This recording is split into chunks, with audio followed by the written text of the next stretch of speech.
வணக்கம். ஆளோளம் பாடுகிற வள்ளியம்மை கழுத்தில் அணியாரம் இட்ட பெருமான், ஆகாயம் பூமியிடை நீராவி போல் வடிவில் ஆதாரமான பெருமான், மேலாளர் கீழாளர் பேதங்கள் இல்லாது மெய்யாள வந்த பெருமான், மின்னாகி இடியாகி மழையாகி காற்றாகி விளைவாகி நின்ற பெருமான், கோலாலம்பூரில் வளர் கோன் தண்ட பாணி இவன் கோவில் கொண்டாடு மனமே, கூற்றேதும் வாராது கொடுநோயும் சேராது குறைவாது வாழ்வு மிகுமே, ஓம் என்ற சிறுமுட்டை உள்வீடு அவன் வீடு உன் வீடும் அந்த இடமே, ஓம் என்ற சிறுமுட்டை உள்வீடு அவன் வீடு உன் வீடும் அந்த இடமே, ஓசைக்கு மணியுண்டு பூசைக்கு மனம் உண்டு உன் வாழ்வு கந்தன் வசமே, நாம் என்ற ஆங்காரம் நமதென்ற எக்காலம் நடவாது வேலனிடமே, நடக்கட்டும் பார்ப்போம் என்று இருக்கட்டும் உன் உள்ளம் நலம் யாவும் வீடும் வருவேன், கோமன்னன் வாழ்கின்ற கோலாலம்பூர் செந்தூள் கொடிகட்டி ஆளவிடுமே, கொண்டாடு கொண்டாடு தண்டாயுதத்தானே குறையாது செல்வமிகுமே என்ற கவியரசு கண்ணதாசனின் கோலாலம்பூரில் அவர் எழுதிய அந்த கவிதையை முன்னிறுத்தி என்னை சற்று முன்பு மிக எதிர்பார்ப்புடன் கூடிய ஒரு அறிமுகம் செய்து வைத்த நம்முடைய முனைவர் லலிதா அவர்களை, மதுரை தமிழ் சங்கத்தின் இயக்குனராக இருக்கக்கூடிய முனைவர் லலிதா அவர்களுக்கு என்னுடைய முதல் வணக்கத்தை கூறி, என்னை அழைத்த முனைவர் சோமசுந்தரி அவர்களுக்கும் என்னுடைய வணக்கங்கள். அறிமுகம் செய்து வைத்த சகோதரி பூங்குழலி பெருமாள் அவர்கள் பாண்டிச்சேரியில் இருக்கின்றார்கள். அவர்கள் அறிமுகம் செய்த காரணத்தினால்தான் இன்றைக்கு நான் உலகத் தமிழ் சங்கத்தில் பேச இருக்கின்றேன். இணைக்கும் இணையத்திற்கு அடுத்த நன்றி. ஏனென்றால் இந்த சூழலை உருவாக்கி கொடுத்த இந்த கொரோனா என்ற தீநுண்ணிக்கும் நன்றி. ஆகவே இந்த நன்றியறிதல் எல்லாம் முதல்ல சொல்லி, மதுரை மீனாட்சி அம்மனையும் வணங்கி, மதுரை மீனாட்சி என்றால் உலகத் தமிழ் சங்கத்திலும் எல்லாம் மீனாட்சி மயமாகவே இருக்கின்றது. அனைவருக்கும் என்னுடைய வணக்கங்கள். என்னுடைய உரைக்கு செல்கின்றேன். காலத்தை வென்ற கவி கண்ணதாசன். நமக்கு எல்லோருக்கும் வாழ்க்கையில் என்ன மிச்சம்? இந்த பொன்னா, பொருளா, வீடா, காரா, புகழா? நாம் வாழ்ந்த காலத்துக்கு என்ன மிச்சம்னு பார்த்தோம்னா, நாம் உலகத்துக்கு விட்டு சென்ற நன்மைகள், அந்த நினைவுகள் இரவா வண்ணம் மக்கள் மனதில் நம்மை வாழ வைக்கும். அந்த காலம்தான், நாம் வாழ்ந்த காலம்தான் நம்முடைய பெயரை சொல்லும். எப்பொழுதுமே இந்த உலகத்துக்கு நாம் வரும் பொழுது, இந்த உலகத்தை விட்டு செல்லும் பொழுது, நாம் இருந்ததை விட இந்த உலகம் ஒரு படி மேலாக அதை விட்டு செல்ல வேண்டும் என்று கூறுவார்கள். அந்த மாதிரி இந்த உலகத்துக்கு என்ன நன்மை செய்தார்களோ அவர்களுடைய நினைவுகளை இன்றைக்கும் அந்த காலத்தால் அழிக்க முடியாது. ஏனென்றால் எல்லோரையும் காலன் வெல்கின்றான். ஆனால் எல்லோரும் நமக்கு நேரம் வந்தவுடன் போய் சேர்ந்து விடுகின்றோம்.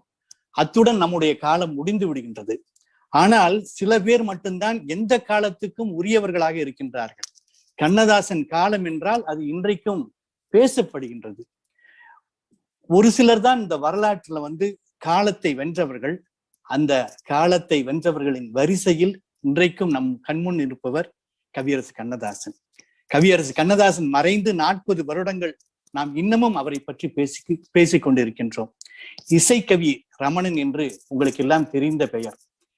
சென்னையில் இருக்கின்றார். கடந்த 30 மாதங்களாக மாதம் காலங்களில் அவன் வசந்தம் என்று கண்ணதாசனை பற்றிய ஒரு நிகழ்ச்சியை பல்வேறு கோணங்களில் அவர் படைத்து வருகின்றார். இதற்கெல்லாம் காரணம் என்ன? இன்றைக்கு கூட நம்முடைய முனைவர் பாடினார்கள். எல்லா பாட்டையும் நான் பேசுவதற்கு ஒரு ரோடு போடுவதற்கு ஒரு கோடு போட்ட மாதிரி முனைவர் அவர்கள் எல்லாவற்றையும் அத்தான் என்னத்தான், பார்த்தேன் சிரித்தேன், அத்திக்காய் காய்காய் ஆரங்காய் வெண்ணிலவே, மலர்ந்து மலராத பாதி மலர் போல, குழல் கொடுத்த மூங்கில்களே என்று அவருடைய பாடல்களை இன்றைக்கும் நாம் அடுக்கிக் கொண்டே போகலாம்.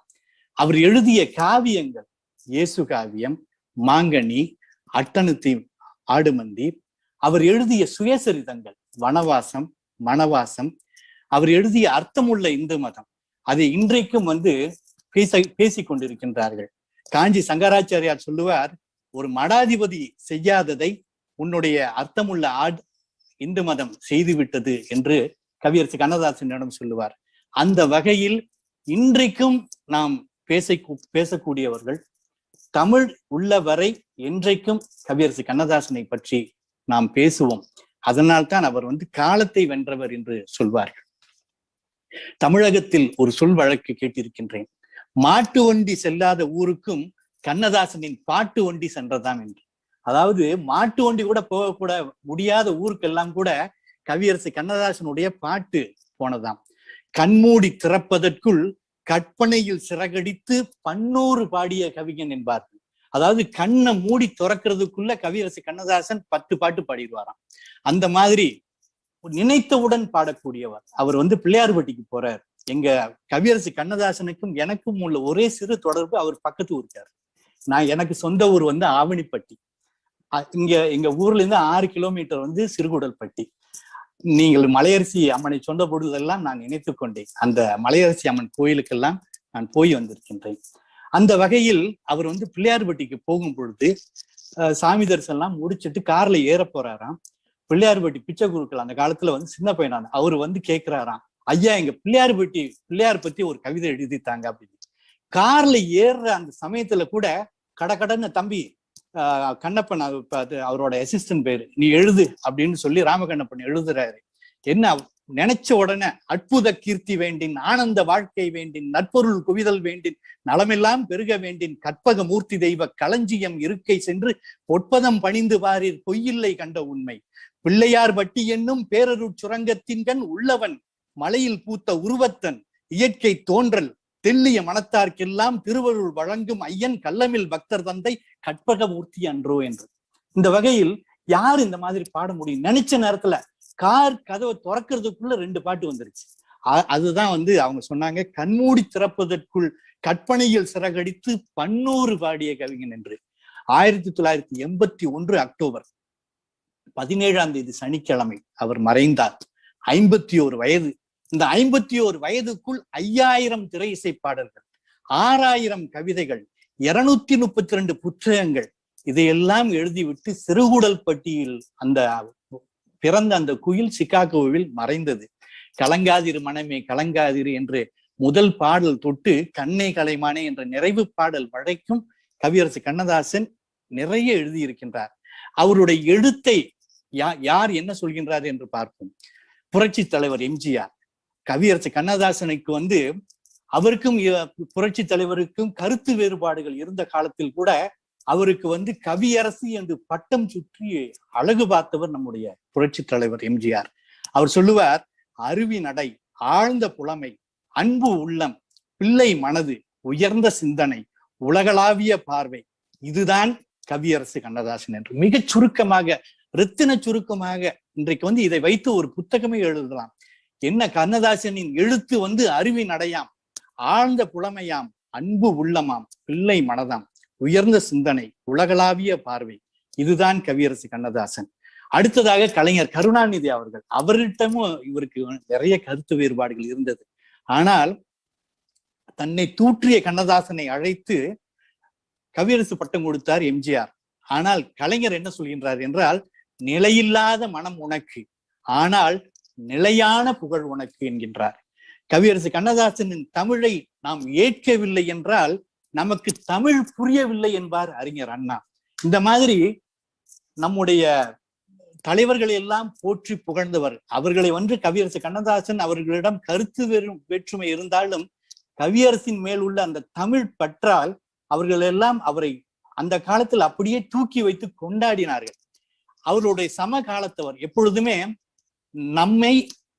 நம்முடைய நிலையில் இருக்கக்கூடிய ஒருவர் பேர் சொல்லும் பொழுது நம்முடைய, இப்போ நான் ஒரு மருத்துவர் என்றால் என்னுடைய சக மருத்துவர் என்னை பற்றி சொல்ல வேண்டும். அந்த வகையில் கவிஞர் வாலி எப்படி சொல்கின்றார் என்றார், கவியரசின் தாயின் ஸ்தானத்தில் இருந்து ஒரு கவிதை எழுதுகின்றார்.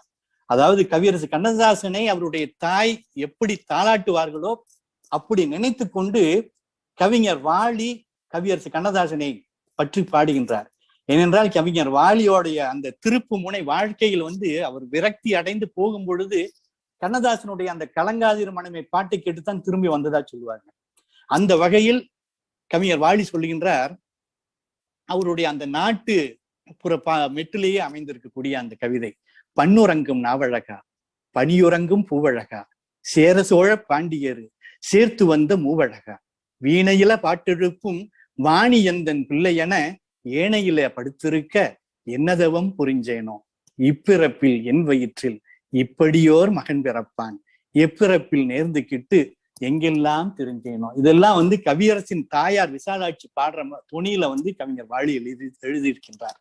அவர் சொல்லுவாரு, சாகரத்தில் எடுக்காமே சங்கமத்தில் எடுத்த முத்தே, மேகமழை கொடுக்காமல் தேகமழை கொடுத்த முத்தே, நல்முத்தை பழிக்கும் வகை பல்முத்து முளைச்சவனே, பல்முத்து முளைக்கும் முன்னே சொல் முத்து முளைச்சுப்பா. கவிஞர் கண்ணதாசனுக்கு பல்லு முளைக்கிறதுக்கு முன்னாடி சொல் முளைச்சிருந்தான்.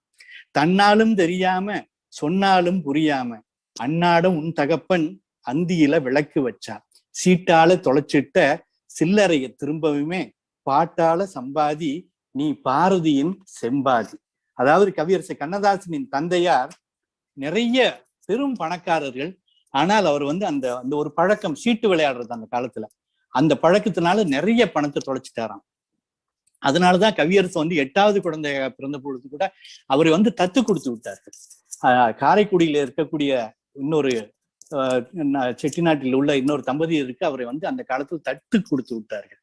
அந்த மாதிரி பஞ்சான காலுதைச்சு பனிக்குடம் கிழிஞ்சதையா, பிஞ்சான கையணைச்சு பால்குடம் வழிஞ்சதையா, தாய்ப்பாலை நான் தருவேன் தலைப்பாலை மறைச்சபடி, தமிழ்பாலை வள்ளுவன்தான் தருவான் நீ வாங்கி குடி, எம்பாட்டு இந்நாளில் உன்ன மட்டும் உறங்க வைக்கும், உன்பாட்டு பின்னாளில் ஊரு முட்டும் கிறங்க வைக்கும், ஏழுக்கு பின்னாலே 8ஆக வந்தவனே, 8வது குழந்தை, ஏழுக்கு பின்னாலே 8ஆக பிறந்தவனே, கூழுக்கு பாடாமே கொள்கைக்கு பாட்டுடுது. இப்படி அவருடைய தாயின் ஸ்தானத்தில் இருந்து கவிஞர் வாலி எழுதுகின்றார். கவியரசை பற்றி நம்முடைய இன்றைய கவி சக்கரவர்த்தி வைரமுத்து சொல்கின்றார், கவியரசு கண்ணதாசன் ஒரு சூரியன், நாங்கள் எல்லாம் தாமரைகள். அந்த அளவில் அவரை கவியரசின் அந்த முன்னுரைக்கு அவர் கவிதை புத்தகத்தை எழுதி போகும் பொழுது கவியரசு கண்ணதாசன் வந்து கவிஞர் வைரமுத்துவுக்கு முன்னுரை எழுதி தருகின்றார். அதை பின்னாளில் மிகவும் பாராட்டி பேசுகின்றார் வைரமுத்து. ஆகவே இப்படி சக கவிஞர்கள் எல்லாம் பாராட்டி இன்றைக்கும் காலத்தால் அழியாத கவியரசு கண்ணதாசன். இவருடைய பாட்டை சொல்வதற்காக நான் இங்கே வரவில்லை. முக்கியமான என்னுடைய உரையின் பகுதி என்னன்னா, ஏன் அவர் வந்து காலத்தால் அழியாமல் இருக்கின்றார், காலத்தை எப்படி வெல்கின்றார். ரொம்ப பேர் நினைக்கிறாங்க கவியரசு கண்ணதாசனுக்கு பிறப்பிலேயே இந்த ஞானம் எல்லாம் வந்துருச்சு, அவர் ஏதோ புடிச்சிட்டு பாடினாரு, இப்படி ஏதோ வாய்க்கு வந்த மாதிரி எல்லாம் சொல்லுவாங்க. அவர் வந்து 8வது வரைக்கும் தான் படிச்சிருக்காரு, ஆனா அவருக்கு எப்படி இவ்வளவு தெரிஞ்சது அப்படின்னு நிறைய பேர் சொல்லுவாங்க.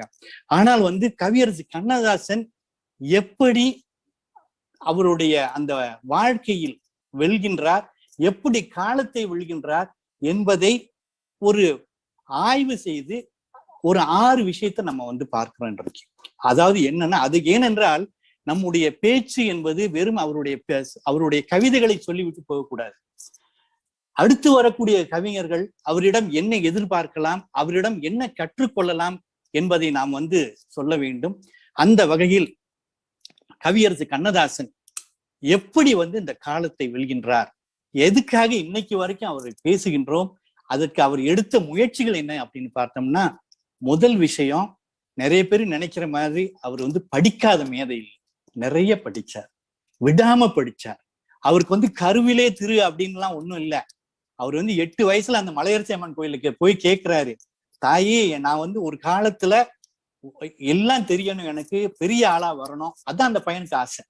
அவ்வளவுதான். திண்ணப்பள்ளிக்கூடத்துல படிக்கிறாரு. கீழச்செவில்பட்டி அப்படின்ற ஒரு ஊர்ல போய் பள்ளிக்கூடத்துல படிக்கிறாரு. அவருடைய தந்தையார் வந்து முத்தையா. 8 வயதுல ஸ்வீகாரம். அவருடைய கவியரசு தந்தையார் பேர் மன்னிக்கவும் சாத்தப்பன் செட்டியார், அவங்க தாயார் பெயர் விசாலாட்சி, அவருக்கு இயற்பெயர் முத்தையா. அவர் 8 வயசுல சுவீகாரம் போகும் பொழுது அவருக்கு பெயர் நாராயணன் வைக்கிறாங்க காரைக்குடியில. 16 வயசுல வீட்டுல இருக்க முடியல அவர்னால. எப்படியாவது பெரிய ஆளா ஆகணும், இங்க இருந்தா ஒண்ணும் செய்ய முடியாது அப்படின்னு சொல்லி 16 வயசுல சென்னைக்கு போறாரு. சென்னையில போய் பட வாய்ப்புக்காக கேட்கிறாரு. அங்க முடியலன்னு வந்தோன்னா திரும்ப திருச்சிக்கு வர்றாரு. திருச்சியில வந்து 17 வயசுல வந்து அவருக்கு திருமகள் பத்திரிகையில ப்ரூஃப் திருத்துற அந்த பணிதான் கிடைச்சது. நிறைய பேருக்கு என்னன்னா இந்த ஏதோ கிராமத்துல இருந்து வரோம், ஏதோ கொஞ்சம் பணம் கிடைக்குது அப்படின்னு சில பேர் அதுலயே இருந்துருவாங்க. ஆனா இவர் அப்படி நினைக்கல. விடாமுயற்சி, நிறைய படிச்சார். அவருக்கு பின்னாளில் தெரியாததெல்லாம் பன்மொழி புலவர் அப்பாதுரை என்பவரிடம் கேட்டு கேட்டு படித்தவர் கவியரசு கண்ணதாசன். தேடி தேடி படித்தவர் கவியரசு கண்ணதாசன். அவர் இவ்வளவு பாட்டு எப்படி எழுதுகின்றார், படித்திருக்கின்றார் விடாமுயற்சியுடன். 37 வயதில் அவர் அரசவை கவிஞராக ஆகின்றார். ஒருத்தர் 17 வயசுல வேலை தேடி ஒண்ணுமே இல்லாம போய் வாழ்க்கையில படிப்படியாக உயர்ந்து, அவருடைய அந்த சரித்திரம் எல்லாம் உங்களுக்கு தெரியும். 37 வயதுல அரசவை கவிஞர் என்ற அந்த உச்சத்தை அடைவதற்கு அவருடைய விடாமுயற்சி. எதையுமே என்னால முடியாது அப்படின்னு அவர் நினைக்கல. அவர் செய்யாத தொழில் இல்ல. தையல் கடையில தையல் வேலை செஞ்சிருக்காரு. முடிதிருத்துற வேலை கூட ஒரு காலத்துல செஞ்சிருக்கதா அவர் சொல்லியிருக்காரு. இந்த மாதிரி ஏதோ என்ன வேலை கிடைச்சாலும் அவருடைய விடாமுயற்சி அவரை அந்த அளவுக்கு கொண்டு சென்றது. அடுத்ததாக வெளியிலிருந்து பார்க்கக்கூடியவர்களுக்கு அவருக்கு என்ன தெரியும்னா உல்லாச வாழ்க்கை. கண்ணதாசன்னா அவர் பெரிய உல்லாசவாசி, குழந்தைத்தனம், இதுதான் ரொம்ப பேரும் நினைக்கிறோம். ஆனா அவருடைய இரவு பகலாக அவர் செய்த அந்த விடாமுயற்சி, அந்த எண்ணம் தான் அவர் முதல்ல அவருடைய வாழ்க்கையில வெல்ல வைத்தது. அடுத்தது வாசிக்கும் பழக்கம். அவருக்கு இன்றைக்கு இருக்கக்கூடிய பிள்ளைகளுக்கு நாம் சொல்ல வேண்டியது இதுதான். நிறைய பேர் ஒண்ணு நம்முடைய இந்த தொலைபேசியின் முன்னாடி நின்று பார்த்துக்கிட்டு இருக்கக்கூடிய அந்த படங்களை பார்த்து கொண்டு நேரத்தை போக்கி கொண்டிருக்கின்றோம், இல்ல தொலைக்காட்சி முன்னாடி நின்று பார்க்கிறோம். ஆனா வாசிக்கக்கூடிய பழக்கம் என்பது இன்றைக்கு குறைந்து வருகின்றது. கவியரசு கண்ணதாசன் எல்லாத்தையும் படிச்சார். அவர் திருமூலர் அவருடைய திருமந்திரத்தை படித்ததால் தான் இறைவனை பற்றி அவருக்கு அவ்வளவு எழுத முடிந்தது. திருவிளையாடல் படம் உங்களுக்கு எல்லாம் தெரியும். KP சுந்தராம்பாள் நடிச்சிருப்பாங்க. AP நாகராஜனோட இயக்கத்தில் கவியரசு கண்ணதாசன் எழுதுகின்றார். இறைவனை பற்றி அவர் சொல்லும் பொழுது என்ன சொல்கின்றார், இறைவனை பற்றி 8வது வரைக்கும் படிச்சவரு எப்படி இவ்வளவு அழகா சொல்ல முடியும்னு நான் நினைப்பது. எதை படிக்கும் வரை? திருமூலருடைய திருமந்திரத்தை படிக்கும் வரை. இறைவனை பற்றி அவர் சொல்கின்றார், ஒன்றானவன், உருவில் இரண்டானவன், உருவான செந்தமிழை மூன்றானவன், நன்றான வேதத்தில் நான்கானவன், நமச்சிவாய என்று நான் ஐந்தானவன், இன்பச் சுவைகளுக்கு ஆறானவன், இன்னிசை ஸ்வரங்களில் ஏழானவன், சித்திக்கும் பொருள்களில் எட்டானவன், தித்திக்கும் நவரச வித்தானவன், பத்தானவன், நெஞ்சில் பற்றானவன், பன்னிருகை வேளவனை பெற்றானவன், முற்றானவன், மூல முதலானவன், முற்றாதவன், மூல முதலானவன், முன்னைக்கும் பின்னைக்கும் நடுவானவன், ஆணாகி பெண்ணாகி நின்றானவன், அவை ஒன்று தான் என்று சொன்னானவன், தான் பாதி உமைபாதி கொண்டானவன், சரிபாதி பெண்மைக்கு தந்தானவன், நேற்றாகி இன்றாகி என்றைக்கும் நிலையான ஊற்றாகி நின்றானவன், அன்பில் ஒளியாகி நின்றானவன் என்று இப்படி இறைவனை 1லிருந்து 12 வரை, இதுல நீங்க பாத்தீங்கன்னா ஒரு நம்பர் வராது. 10ஆனவன், நெஞ்சில் பற்றானவன். 11 எங்கன்னா அது எங்க நடுவுல இருக்கான். பன்னிருகை வேளவனை பெற்றானவன், முற்றாதவன், மூல முதலானவன், முன்னைக்கும் பின்னைக்கும் நடுவானவன். ஆகவே இப்படி இதை எப்படி அவரால் எழுத முடிஞ்சது அப்படின்னு பாத்தீங்கன்னா, திருமூலருடைய திருமந்திரத்தை அவர் படித்திருக்கின்றார். திருமந்திரத்தில் கடவுள் வாழ்த்துவர். ஒன்றவன் தானே இரண்டவன் இன்னருள், ஒன்றவன் தானே இரண்டவன் இன்னருள், நின்றனன் மூன்றினுள் நான்குணர்ந்தான் 5, வென்றனன் ஆராய் விரிந்தனன், 7 உம்பர் சென்றனன், தான் இருந்தனன் உணர்ந்து 8 என்று. இந்த மாதிரி திருமூலருடைய அந்த இறைவனை பற்றி 1லிருந்து 8 வரை இறைவன் ஒன்றாக இருக்கின்றான், சிவன் சக்தி என்று 2ஆக இன்னருளாக புரிகின்றான், 3ஆக ஆக்கல் காத்தல் அழித்தல் என்று மும்மூர்த்திகளாக இருக்கின்றான், 4 மறைகளாக 4 உணர்ந்தவனாக இருக்கின்றான், 5 ஐம்புலன்களை வென்றவனாக இருக்கின்றான், 6 சமயங்களாக விரிகின்றான், 7 உலகமாக இருக்கின்றான், 8 குணத்தவனாக என் குணத்தவனாக இருக்கின்றான் என்று திருமூலர் திருமந்திரத்தில் இறைவனை பற்றி சொல்லியதை கவியரசு கண்ணதாசன் படித்ததால் தான் அவரால் எழுத முடிந்தது. அதற்கு அடுத்ததாக அவர் பைபிளை படித்ததற்கு என்ன அத்தாட்சி என்றால், அவர் பைபிள்ல எழுதாததை கூட தன்னுடைய அந்த இயேசு காவியத்தில் எழுதுகின்றார். சோதிமணி பெட்டகமே சுடர்ஒளியை ஊதருக்கு ஆதிமகனாய் பிறந்த அருந்தவமே தாளேலோ. இந்த இயேசு பிரானுக்கு தாலாட்டு பாட்டு என்பது எங்கேயுமே இல்லை. கவியரசு கண்ணதாசன் அந்த பைபிளை வந்து படித்து கரைத்து குடித்து அதை வந்து தன்னுடைய அனுபவத்தில் உணர்ந்து எளிமைப்படுத்தி கொடுக்கின்றான். அவருடைய அந்த தாலாட்டு பாட்டு பார்த்தீங்கன்னா, வானளந்த திருக்குமரா, மனிதகுல மருத்துவனே, தேனமுத திருவாயில் சித்திரங்கள் தீட்ட வந்தாய், மாளிகையும் இல்லைகான் மஞ்சமில்லை என்றாலும் ஏழை தொழுவில் வந்த இறைமகனே தாளேலோ என்று. இந்த மாதிரி யார் வந்து இயேசு கிறிஸ்துவுக்கு வந்து தாலாட்டு பாடியது? கவியரசு கண்ணதாசனால் பாட முடிந்தது. காரணம், அவர் வந்து பைபிளை படிச்சிருக்கின்றார். அதே மாதிரி திருக்குரானையும் அவர் படித்திருக்கின்றார். திருக்குரானில் மிக முக்கியமாக வருவது அல் ஃபத்திஹா என்று ஒரு வசனம். அதை அவர் மொழிபெயர்த்து எழுதுகின்றார். எல்லையில்லா அருளாளன், இணையில்லா அன்புடையோன், அல்லாவை துணை கொண்டு ஆரம்பம் செய்கின்றேன், உலகமெல்லாம் காக்கின்ற உயர்தலைவன் அல்லாவே, தோன்றும் புகழ் அனைத்தும் சொந்தமென நின்றவனாம் என்று. இந்த மாதிரி அவர் எல்லா நூல்களையும் படித்ததால் இது அவர் வந்து மதவாதி அல்ல, சமயவாதி அல்ல, ஆனால் ஆன்மீகவாதி. எல்லா ஆன்மீக நூல்களையும் விடாமல் படித்தார், எல்லா இலக்கிய நூல்களையும் விடாமல் படித்தார். அதனால்தான் அவரால் எழுத முடிந்தது, ராமன் என்பது கங்கை நதி, அல்லாஹ் என்பது சிந்து நதி, இயேசு என்பது பொன்னி நதி, நதிகள் பிறக்குமிடம் பலவாகும், எல்லா நதிகளும் கலக்குமிடம் கடலாகும் என்று. ஆகவே இந்த வகையில் அவர் நிறைய படித்திருக்கின்றார். அடுத்ததாக கவியரசு கண்ணதாசனின் மூன்றாவதாக நாம் எடுத்துக்கொள்ள வேண்டியது, எப்படி அவர் வென்றார் என்பதை பார்க்கும் பொழுது, அவர் வந்து விடா முயற்சி ஒன்று, இரண்டாவது வந்து நிறைய படிச்சாரு, மூன்றாவது அவருடைய ஞாபக சக்தி. எதை படிச்சாலும் அவருடைய ஞாபகத்துல வச்சுக்கிற தன்மை அவருக்கு இருந்தது. 5 வயது முதல் அவர் வாழ்க்கையில் நடந்த ஒவ்வொரு சிறு சம்பவத்தையும், அவர் படித்த புத்தகங்களையும் அவர் மிக துல்லியமாக ஞாபகம் வைத்திருந்தார்.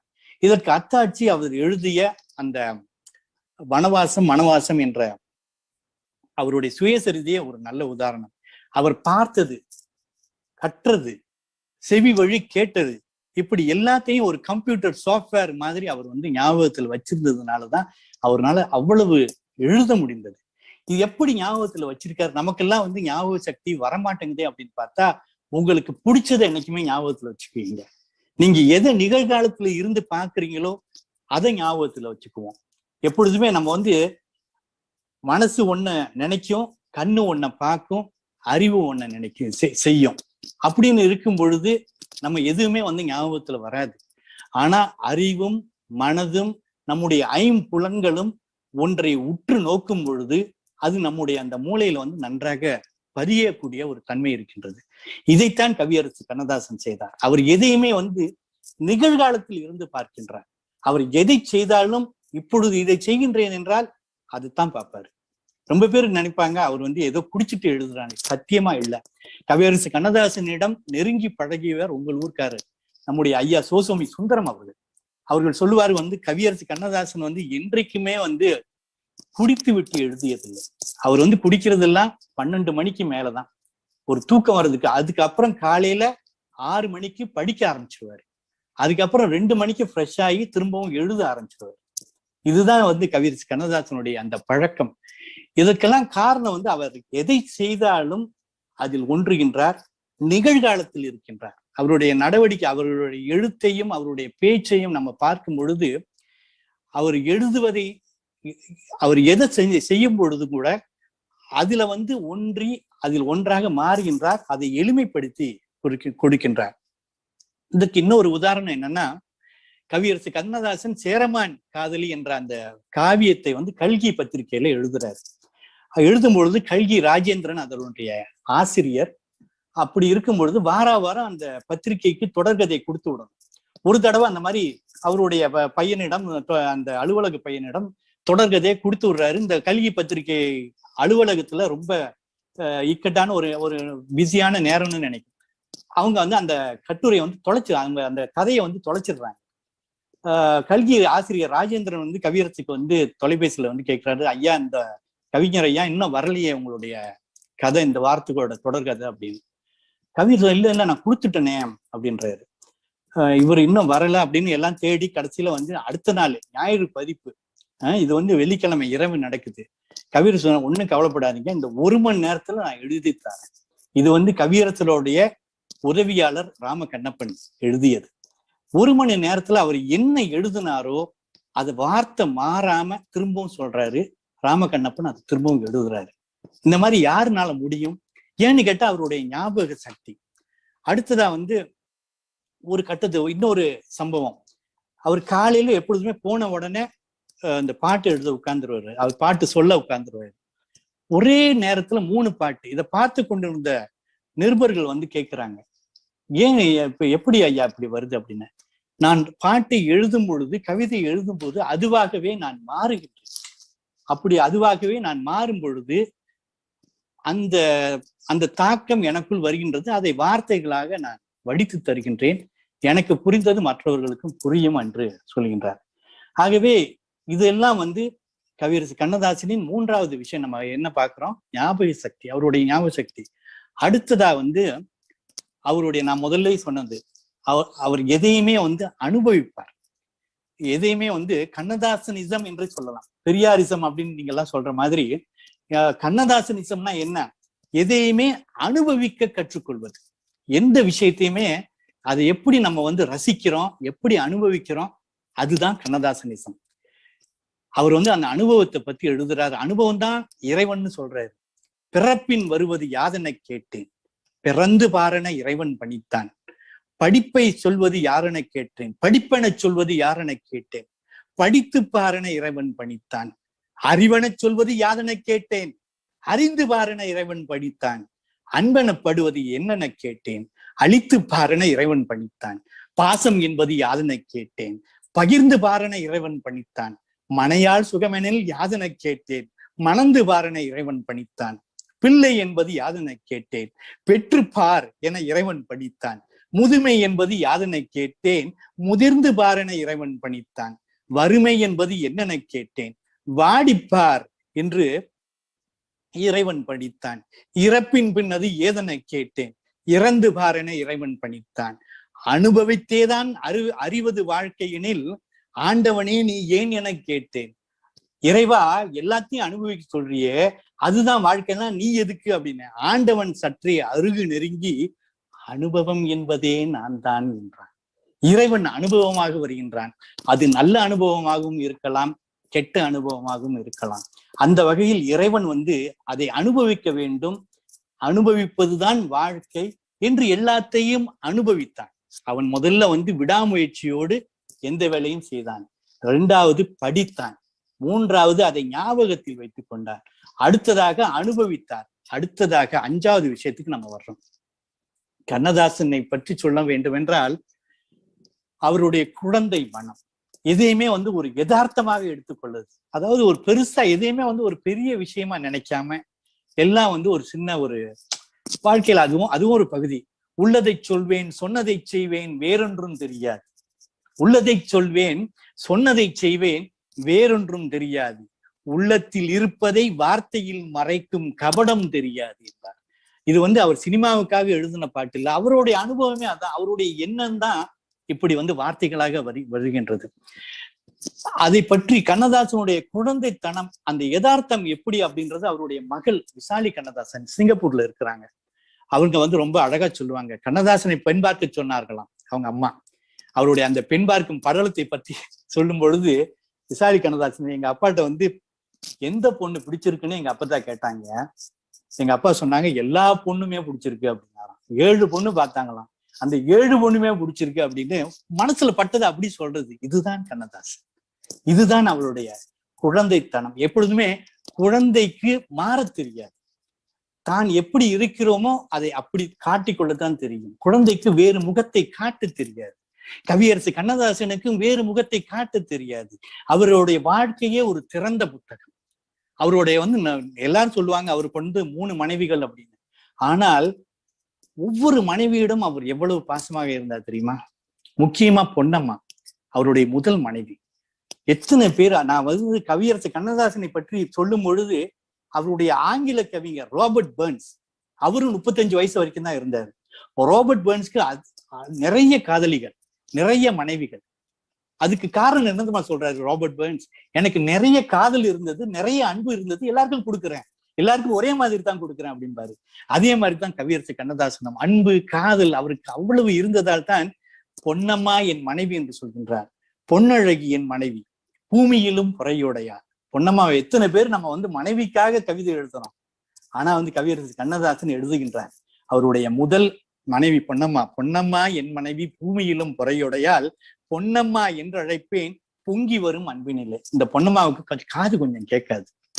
அவங்க வந்து முதல் இரவான் விடிய விடிய லைட் எரிஞ்சுக்கிட்டு இருந்தா. அடுத்த நாள் வந்து அவங்க ஆத்தா விசாலாட்சி கேட்கிறாங்க, என்னடா விடிய விடிய லைட், என்னடா பேசிட்டு இருந்த? என்ன ஆத்தா சொல்றது, நான் சொல்றது எதுவுமே அது காதுல கேட்கல. அடா அதுக்கு காது கொஞ்சம் மந்தம்டா அப்படின்னாங்க. அந்த மாதிரி அன்னையென என்னாலும் ஆதரிக்கும் நலமுடையார், அன்னையென எனைனாலும் ஆதரிக்கும் நலமுடையார், பொன்னழகு இலை எனினும் பொங்கி வரும் குணத்தழகு. பொன்னழகு அவங்க வந்து ரொம்ப சிவப்பு இல்லை, ஆனால் குணம் அழகு. செவிகள் பழுதானாலும் சேவை சிறப்பால் என் கவிகள் பழுதாமல் காத்து வந்த ராஜா. எவ்வளவு அழகா சொல்றாரு பாருங்க. செவிகள் பழுதானாலும் சேவை சிறப்பால் என் கவிகள் பழுதாகாமல் காத்து வந்த ராஜாத்தி. பட்டகடன் கொஞ்சமல்ல, பரிதவிப்பும் கொஞ்சமல்ல.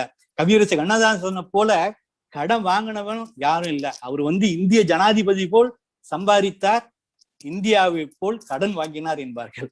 பட்ட கடன் கொஞ்சமல்ல, பரிதவிப்பும் கொஞ்சமல்ல, கெட்ட கதை கொஞ்சமல்ல, கீழ்நிலையும் கொஞ்சமல்ல. அவர் எவ்வளவு வாழ்க்கையில எவ்வளவு கீழ்நிலைக்கு போனா அதையும் தொடர்ந்து சொல்றாரு.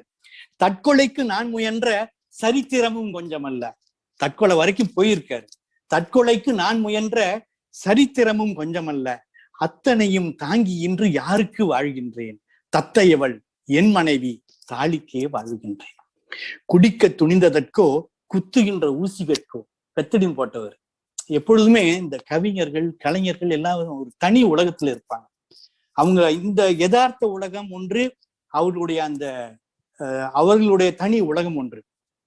அந்த வகையில நிறைய பேருக்கு இந்த குடிக்கிற பழக்கம், குடித்த துணிந்ததற்கோ குத்துகின்ற ஊசிகற்கோ கண்ணான என் மனைவி காரணமாய் நின்றதில்லை. இன்றைக்கு நிறைய பேர் என்னன்னா, என் பொண்டாட்டி சரியில்லை அதனாலதான் நான் வந்து குடிக்க போறேன், என் காதலி சரியில்லை அதனாலதான் நான் குடிக்க போறேன்றாங்க. ஆனால் வந்து கவியரசு கண்ணதாசன் இது வந்து அவரே கட்டியம் சொல்றாரு. குடிக்க துணிந்ததற்கோ குத்துகின்ற ஊசிகற்கோ கண்ணான என் மனைவி காரணமாய் நின்றதில்லை, அத்தை மகள் அல்ல அந்நியன்தான் என்னாலும். அவங்க வந்து அத்தை மகள் இல்ல, சொந்தம் இல்ல, அந்நியன்தான் என்றாலும் சத்தியத்தில் வந்துரித்த சமத்து குலமகள் தான். பொன்னம்மாள் சமையல் என்றால் பூமி எல்லாம் வாசம் வரும்.